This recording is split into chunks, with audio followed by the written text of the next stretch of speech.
looking at the clock, we are just hours away from Kanye West's first of two controversial concerts. You're looking at a live shot right there of Raymond James Stadium. That is where the event is taking place. He's also performing on Sunday. Kanye West, now known as Ye, is in the crosshairs of U.S. Senator Rick Scott and other state leaders who want his shows canceled. Scott argues a publicly funded facility should not host someone who he says spews hate.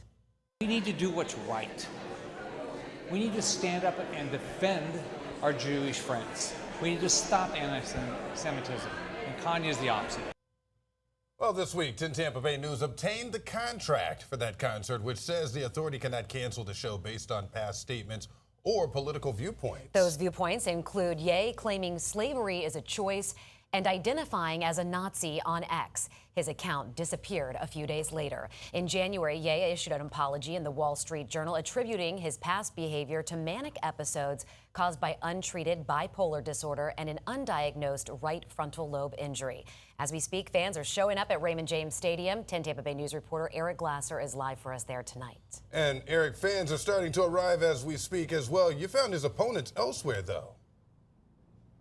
Yes, Frank. Tens of thousands of Kanye West fans already starting to show up now here at Raymond James Stadium for that one of the two shows that will be taking place, another one on Sunday. And as you said, no lack of controversy. But over on the other side of the bay, another option, a free option, in fact, that organizers hope will strike a distinctly different chord.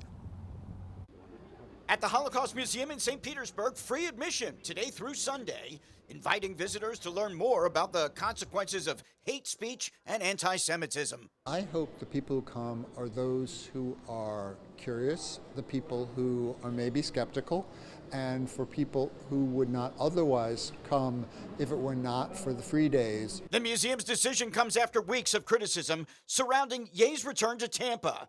The artist has faced widespread condemnation in recent years for repeated anti-Semitic comments, praising Adolf Hitler, even selling merchandise featuring Nazi imagery. I think people should take opportunity outside the concert to come see this, to come to this place, regardless of concert or not.